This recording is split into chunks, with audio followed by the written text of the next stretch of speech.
ladies as well as gentlemen. Papa Boris is back for the rest of this Paladin arena run. I feel like my deck is strong. Against the Hunter, I made one misplay that I caught, and possibly more that I didn't catch. This is one of the things I realized very quickly when I started posting videos. It's that when you play Hearthstone, you think you know what you're doing well and wrong, and then you watch your games and you're like, wow, that was such an obvious mistake. How did I, like, not only A, make that mistake in the first place, but B, not realize it? We're going to keep this hand. The reason being that the Tauren Warrior at having 2 power is a bit weak for a 3-mana creature, so it is possible that I will want to actually play Humility early on so that I can attack with the Tauren Warrior, get him all enraged, and then not die in the process. We have a best 2-drop in the game here, Guardian the Kings. Okay, well, that's not being played for a while, but honestly, I'm pretty happy to see it. I have plenty of stuff to do early on, and this is nice to have in your pocket against Hunters. Okay, so the Ooze is a bit unfortunate, because it does mean it's going to get to trade against my Premier 2-drop here. But it's still correct to just play this. I don't want to, like, play a reinforcement and try to slow roll killing this thing. I'm just going to play this out, let him trade, and call it a day. Alright, looks like my opponent's not going to do anything worse than trade. I mean, obviously, if he could remove that thing, I would have been sad. Steady shot, good. Nothing on turn 2. So he coined out an Ooze, and then had nothing on turn 2. As I mentioned in a recent video, that's not actually necessarily a mistake. I feel like I've been a bit too passive with my coins, but in that case, it did not work out well for my opponent. Animal Companion is a bit of a tricky situation. Alright, what I'm going to do here is the following. So actually, this guy doesn't die against the Leokk, which is interesting. I could play Cult Master here, hide it behind a taunt, I guess. But then it just does die to multi-shot, which might be coming up. Okay, we're going to do something different. We're going to play Noble Sacrifice. We're going to do that. And then we're going to attack this Leokk. And my guy's now enraged. Multi-shot will kill it, but that will be his whole turn, and the Noble Sacrifice will kill this Leokk when it attacks. Now, my opponent could play Savvily and not attack with the Leokk, knowing this is likely to be Noble Sacrifice. Arcane Shot. Also a good way of killing that thing. He can play Savvily and not attack into it, because you know that Noble Sacrifice is like the only Paladin secret. Instead, he's actually going to let me kill his Animal Companion with a 1-mana crappy card. Alright, that's fine by moi. Let's see what my opponent wants to do here for 3 mana. Arcane Shot only was a quarter of his turn. Jungle Panther, pretty good card. Actually, no, it's not. I don't like Jungle Panther at all. Alright, Frostwolf Warlord, yeah, boy. I could play this as a 5/5. Yeah, we'll do that. A 5/5 for 5 is not great. This is actually where I think I'd rather have a Hammer of Wrath than the Frostwolf Warlord. But, it does hold up against the Panther, so that's mainly why I played it. I'm not a fan of this Panther, but it is a little bit scary as like if you're using it to just attack your opponent, because it's 3 mana for 4 almost guaranteed damage to your opponent's face, which is tricky to deal with in the late game when you're trying not to get raced out. I'm really happy to have this guy in my back pocket. He would have clinched the last game for me without any fear. Alright, Kill Command will kill my Frostwolf Warlord because he has a beast in play, but he's going to leave a creature around. Oh my god, never leave creatures around when you're up against the Paladin.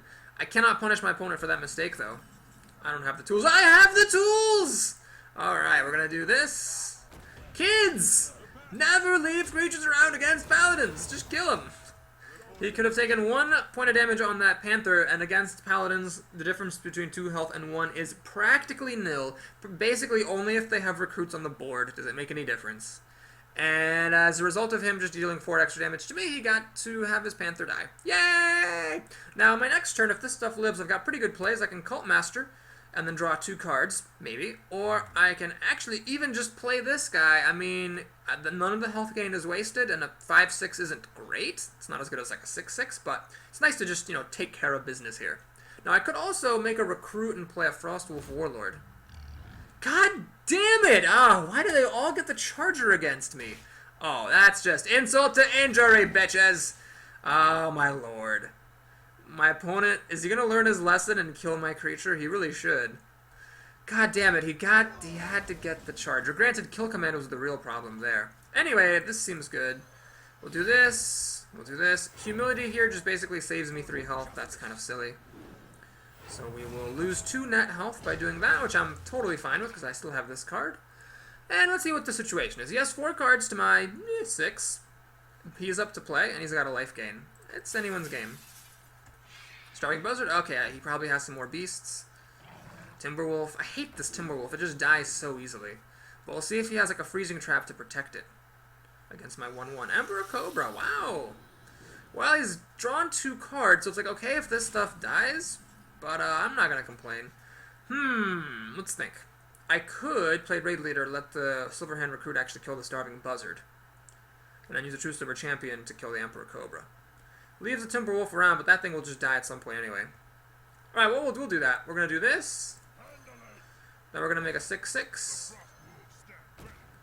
Then we're going to kill the Buzzard, because we don't want him drawing any more cards. We're going to kill the Cobra, because we don't want our Frostwolf Warlord dying to that. Alright, so this seems okay. Deadly Shot will have a 50-50 chance of killing this. Multi-Shot will damage this and kill the Raid Leader, but not kill it. So I'm feeling pretty good against Hunter removal. His best card might be Explosive Shot. That will kill the Raid Leader, get this down to 1 health. He has another Buzzard. Jesus Christ. Alright. Ironbeak Owl is a beast, so it draws him cards. Man, he is holding on by the skin of his fucking buzzards. Ugh. Okay. Well, let's see what he's got for 4 mana. Looks like he's just going to attack. Maybe Steady Shot me. I'll be happy if he doesn't play any more beasts. Alright, that's not a beast at least. That's good. Okie dokie. Defender of Argus. That is pretty solid. Yeah, I think it's totally fine. We'll do this. With my creature's taunting, I'm actually going to take the risk and play a Cult Master here. Let's go ahead and kill this wolf to stop buffing his beast, and let's go ahead and kill his buzzard to stop drawing him cards. Let's pass the turn. Okay, well, this is a pretty good board situation. I'm actually, I would say, dominating the board, and I've got this in my back pocket. So my opponent right now needs a really good play. In my last Hunter Arena, I had King Crush. He is the 9-mana legendary, Hunter legendary, that is an 8/8 with charge. It was really good. That would be really good for my opponent right here. He could kill my Frostwolf Warlord. Yeah, anyway, most people aren't going to have those. Sea Giant, that's a pretty good card. Luckily, I have Humility, and my opponent already used a Silence. So when you Humility a creature like this, if it gets silenced, the Humility effect wears off, and the creature goes back to being an 8/8.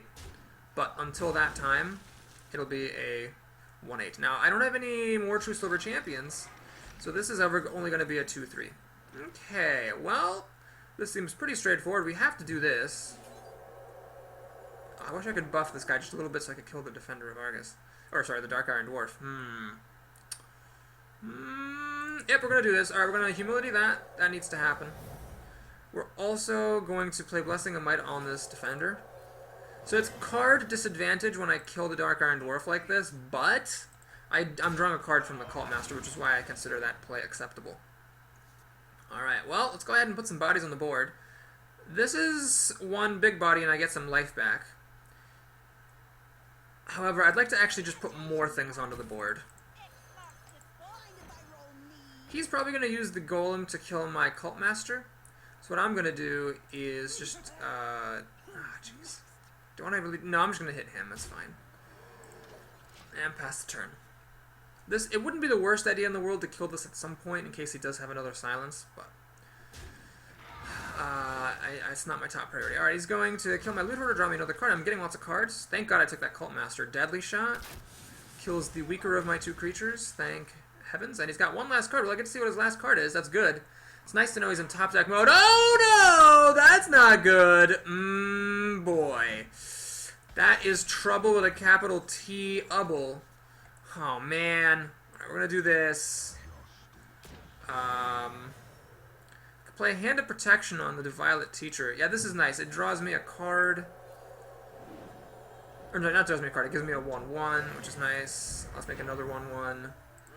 Basically, I'm just trying to keep as many creatures on the board as I can, because I really absolutely have to kill the hyena that he spawns. If you haven't seen this card before, it's really, really good. Kill the gnoll that he spawns, and then kill him, like, top priority. If you let this go uncontested, you will lose the game 15 kajillion, kerbillion, snurf, tillion times over. Alright, well, if he gets a good card, I'm in serious trouble. I said earlier he had to get good cards to get out of this, and he did. He got Sea Giant, and then he got a Legendary. So, he didn't have King Crush. All things considered, I'm glad he has this rather than King Crush. But, yeah, I'm in a bit of trouble if this card is any good. If this card's like Unleash the Hound or some stupid fucking dumb hunter thing, because I don't like hunters, then I'm going to be okay. But otherwise, I'm in big trouble. Is this guy a beast? I can't tell. I don't think he is. We both have drawn quite hard into our decks, equally actually. Him from his buzzards, me from Cult Master. Oh my god, he has a good card! Damn it, that card is so good. Fuck everything. Well, damn it. This is not actually that helpful. Yeah, this doesn't really help at all. Alright, we're gonna do this. We're going to buff the thing with Divine Shield on the principle that buffing things with Divine Shield is good. We're gonna make a creature. I'm gonna kill that. I'm gonna kill that. And he can attack into my creatures if he wants. I'm just gonna do a little bit to him. It's a bit scary here because he's got 8 damage, 10 damage per turn. Now I'm gonna kill this next turn, but getting me down to 12 health as a hunter is really good. He needs good cards, but he's drawn them so far. He could still top deck his way out of this and win the game. Basically, I'm in top deck mode too. I've used my Loot Hoarder and my Cult Master already. My only card draw is the Gadsden Auctioneer, which doesn't work without more cards. Bloodfender Raptor, well, I'm happy to see that, at least. That is a stroke of fortune for me. He also did not hit me with the Ventricle Mercenary, which I find interesting. I think he should have gone for the race. Hey, speak of the devil. Well, yeah, let's go ahead and just finish. Let's just mop up the board here. We're gonna kill this thing. I'm gonna kill this thing. I don't want his kill commands to deal 5 damage. And we're actually gonna kill this in case he top decks a, Silence, and can bring it back to be an 8 damage creature. Okay, well now I'd say my opponent needs very good cards to get out of this. However, if he has Explosive Trap, it will take care of most of my board. So that'll be good for him to draw. If I draw any spells, I will probably run away with the game. What spells do I have? I think I still have the Divine Shield Granting spell. I did not take Blessing of Kings. I have Equality. Never took any Hammer of Wrath. Yeah, I don't have that many spells to draw for this guy, unfortunately. I think I only have the one Humility, which I used. So yeah, probably not going to draw any spells, but honestly, he's a 4/4 body at the moment. That's pretty good. I mean, if he doesn't have Explosive Trap, this is 4, 8, 11, 10. Or 4, 8, 11, 12 damage. It's half his life. Alright, he's got Amani Berserker. Okay. Well, let's take a look at the situation here and think. What do I want to do? It's your Drake. Well, always draw cards first, kids. Always draw cards first. Bluegill Warrior. I could use the Bluegill Warrior plus this to kill that thing. Or I could just attack him. You know what? I'm going to kill that thing, and here's why. I'm going to deal half his life to him as damage. So I'm dealing 4, 8... Excuse me, almost half his life. 4, 8, 11. And then I have lethal damage now. So I didn't need the extra, like, 3 points of damage, and I figured just in case of shenanigans, I might as well take this card off the board. Emperor Cobra. Well, that's his second Emperor Cobra. I wonder if he had to pick it over a Defender of Argus like I did. Defender of Argus wouldn't be any better here. Well, that's going to be the game. I'm not going to play the Dark Iron Dwarf. This is definitely enough. And we get our second win against a Hunter. Woo! Okino the Hunter. Seeing lots of Hunters lately, actually. I guess this class is getting popular. Here's what I would think about Hunters. This is going to sound paradoxical, but I think Hunters are a lot of fun, but I don't like them. Like, I think it's fun that you get to, like, deal damage to your opponent with the hero ability. That's, like, really cool and aggressive. I think it's fun to, like, have beasts that, like, pump other beasts and draw cards. I just don't like it. I don't like drafting it because it feels inconsistent. I'm actually very happy to get the kill against that opponent because he had really good cards. He had 2 Cobras. That's a rare or an epic. I think it's a rare. It's a beast. He had the Isle, which was a beast. So he had lots of beasts that, like, don't suck. A couple of buzzards in there. Owlolicious. Alright, nice name. Okay, what I'm going to do here is hedge my bets a bit. I'm going to ship back the Frostwolf Warlord. He's a bit expensive. But I am going to keep the Chillwind Yeti because he's just so fucking good. Like, this Chillwind Yeti is so freaking good. Even if it means having a slow hand, I'm going to risk keeping him around. Cult Master, not sadly the greatest draw. It's very unlikely I'll be playing him on turn 4. I mean, it's possible. It's possible I'll play the Loot Hoarder on turn 2. It'll survive. I'll play the Paladin Recruit on turn 3. It survives somehow. And then I play the Cult Master, cash them both in. I mean, it's possible, but most likely the Shulwind Yeti will be coming down, so the Cult Master will have to wait for a while. Alright, well, our 4-mana spike, this is the drawback right here. We're getting all of our 4 drops and none of our 3 drops. Shattered Sun Cleric would be Ace McBomb right here. Buff a Loot Hoarder. Bloodsail Raider, I will be playing that on turn 3. In lieu of waiting for True Silver Champion, if I don't draw anything that is playable on turn 3, like a Scarlet Crusader or Shattered Sun Cleric. I have plenty of 3-drops here. This isn't like I drafted badly, it's just, you know, variance. You're sometimes just going to get not very good draws. My opponent is wiggling all his cards. Let's see if he life taps or has something to play. It's possible he has a 2-toughness creature and doesn't want it to die into a Loot Hoarder, thereby giving me some card advantage.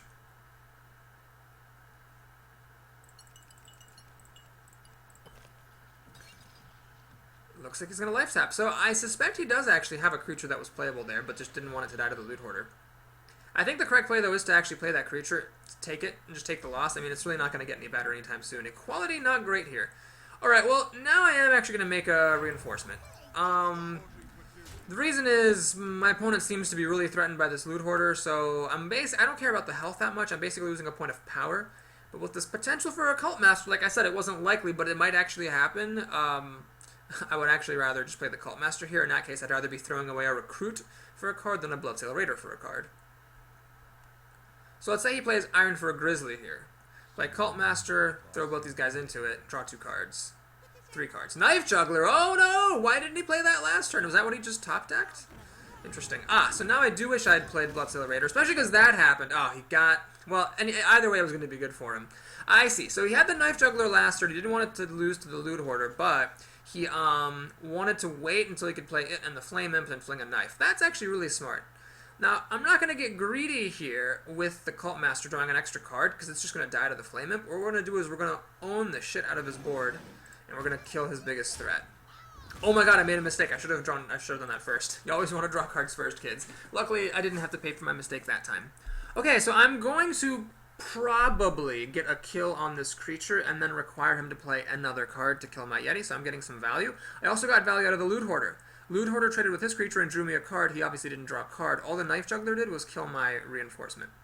So I guess I got lucky that it hit the reinforcement rather than the Loot Hoarder, but there were only 1 in 3 odds of hitting the Loot Hoarder. And it also could have hit me, which would have been really unlucky, that knife fling. So I don't feel too, like, you know, luck-sacky at the moment. Pit Lord. Interesting. Well, it's a bit risky, but it does own my Yeti. So good move by my opponent. I got a couple of options here now that I do this Dwarf. One, I could play the Dwarf, actually trade into the Pit Lord.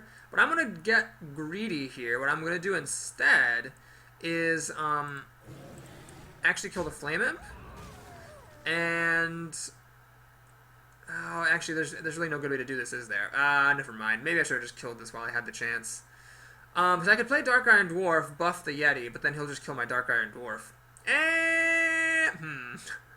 Oops. Nuts. I really should have thought about that a little bit more before doing it. I could do this. He'll probably kill the Violet Teacher. So this thing's going to get to kill 2 creatures, it looks like. Crap on a donkey. Okay, since this is going to kill 2 creatures, what I'm actually going to do is play a little bit of junk this turn. Like this. So basically, make sure he's killing, like, one of my worst cards here, rather than my Yeti and a good card.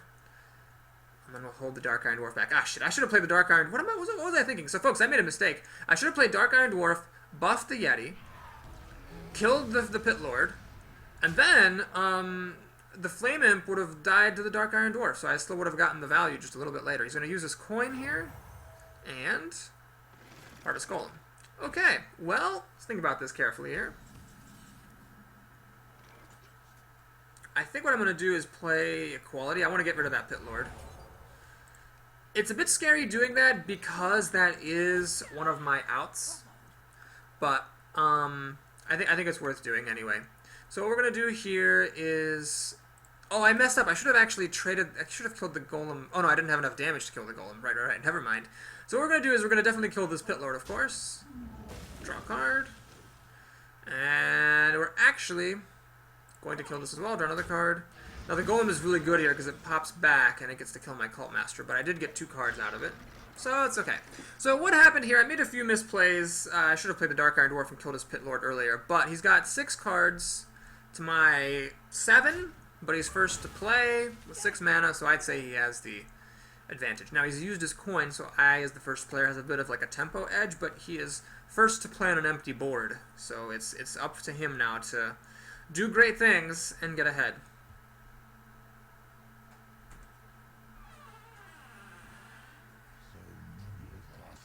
Okay, there's actually a fire alarm in my building, folks, so I need to run.